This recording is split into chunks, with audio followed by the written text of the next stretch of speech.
a native of Gaza. If I remember correctly, she has 4 children. She's a proud Muslim mother. Assalamu alaikum. My name is Fida Elaydi.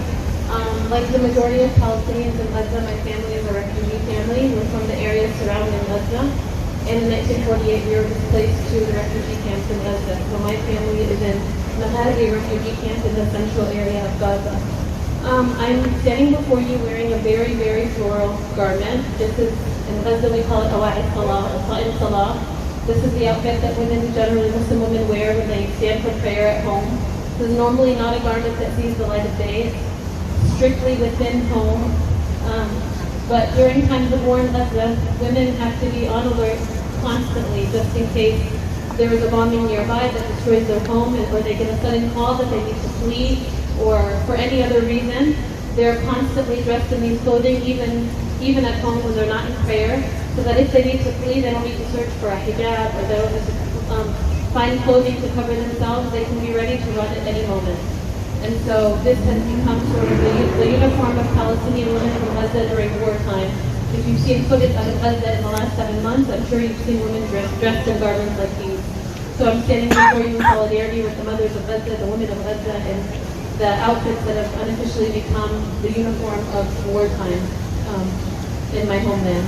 I'm going to speak to you today about women in my family, Palestinian mothers in Gaza, and sort of the difficulties that they've endured during this genocide. To begin with, I want to talk to you guys about my cousin named Wafa. Wafa lives in Rafah. She didn't flee to Rafah, she lives in Rafah, and her son, who is a toddler, has type 1 diabetes. Now, ever since they found out he had diabetes, she had a difficult time finding the correct combination of medications to manage his illness. And when finally I found something that worked, it was an insulin that required refrigeration in order to remain active. And so at the beginning of the war, about 1 week into the war, she messaged me and she said, Fida, we haven't had refrigeration for a week. All of our insulin has gone bad.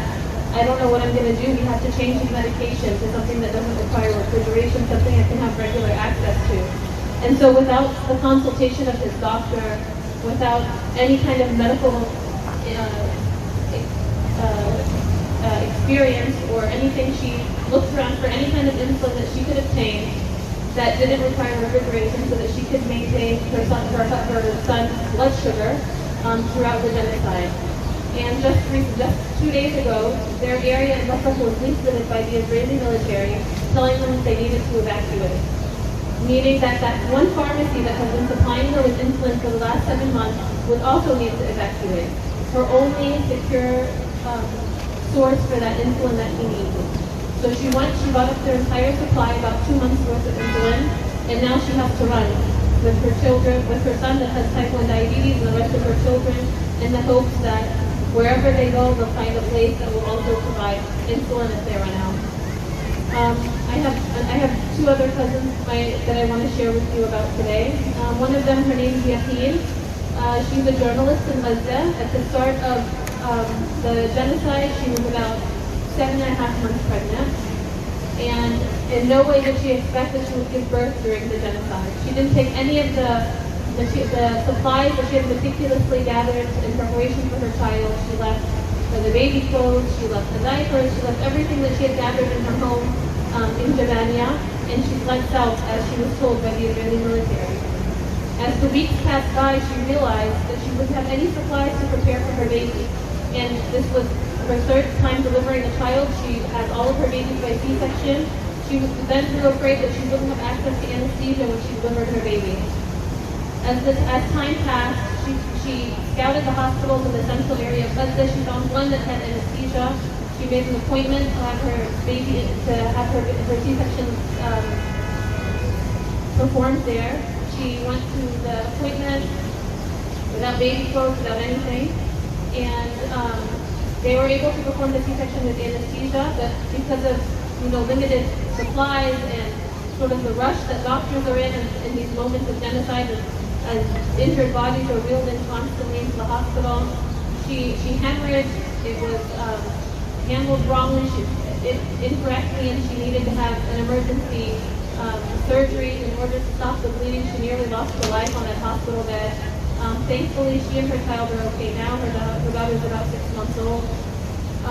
So Yasin had to deliver with a C-section during the cloud of genocide.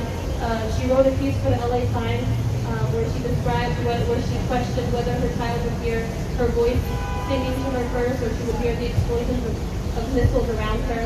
I encourage you to read the piece. Yasin, as you know, journalists have been targeted in Gaza. She's deathly afraid for herself and for her family. She doesn't know what her fate will be, and she is trying to raise money to be evacuated. My other cousin, her name is Zulfa. She's named after, those of you who know me know my mother's name is Zulfa, and my daughter's name is Zulfa. So this cousin of mine I hold very dearly, obviously. She's named after my mother. It's a name that I say every day when I'm calling out for my daughter. Zulfa, her husband had studied abroad for his master's degree, so he had in his possession a visa to travel outside of Gaza. And as soon as times got really bad, he started looking into if he was still able to travel on that visa. Because he traveled alone for his master's degree, no one else in his family had that visa. So him, his wife, my cousin Zulfa, and their 3 children didn't have visas. Luckily, whenever they went to Rafah, the Egyptians agreed to allow their 3 children to travel with him, but my cousin Zulfa was stranded. They tried 4 times to travel across Rafah as a family, and each time Zulfa was denied permission to travel. And so now Zulfa is trapped in Gaza without her husband and without her children, desperately seeking an opportunity to rejoin them and to find safety. And again, this is the struggle of a lot of families in Gaza. Families are broken up, separated, some in the north, some in the south, some in Egypt, some stuck in Gaza still under the specter of genocide, and facing the most difficult circumstances. And so I ask you not only to advocate for Palestinians in Gaza and to pray for them, but also to dig deep into your pockets and to offer them the support that they are asking for, and help to evacuate for those who want it. Thank you very much. I think many of us don't realize that every single person in Gaza has their own story.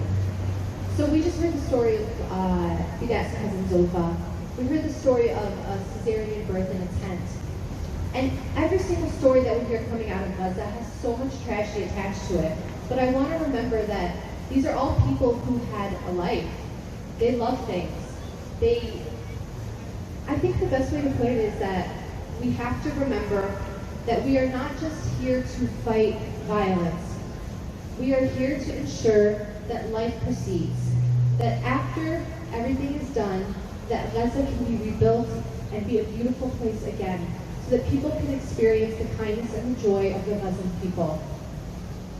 I have cousins in Gaza that were living there when this began.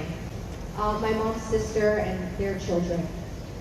And while most of them were able to escape to Rafah, one of the things that stuck with me is before this conflict, even though we would talk to them, we didn't really appreciate the little things.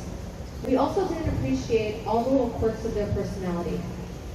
I have a cousin named Muhammad who was studying to be a doctor at the time, and he was in his last year. And as he was studying to become a doctor, October 7th happened. His university was blown up. He was beside himself, not knowing what he was going to do with his life when he had spent so much time and effort wanting to be a doctor. I have another cousin, Ayman, who's 17 years old, and all he wants is to get his entire family back together again. And he sends me these messages, and they're so kind. And he'll say something like, "I appreciate everything that you're doing so much. Thank you." And it breaks me. And I have another cousin named Noelle, and whenever she has Wi-Fi, the first thing she does is call. And I remember one day casually mentioning to her, "Hey, like my son just went to the dentist and unfortunately he has cavities." And she literally spent 30 minutes telling me I need to do a better job brushing my son's teeth. And she's right. But also too, like, she's a person. And I know that these little stories and these little moments don't get the attention that they deserve, because in the grand scheme of things, we're looking at people picking up body parts and people being blown apart. But we also have to remember the things about them, that they are more than their tragedy. And we as Palestinians are more than our tragedy. We are strength, we are beauty, we are people who are kind and generous. We create art. And as mothers, we also create life.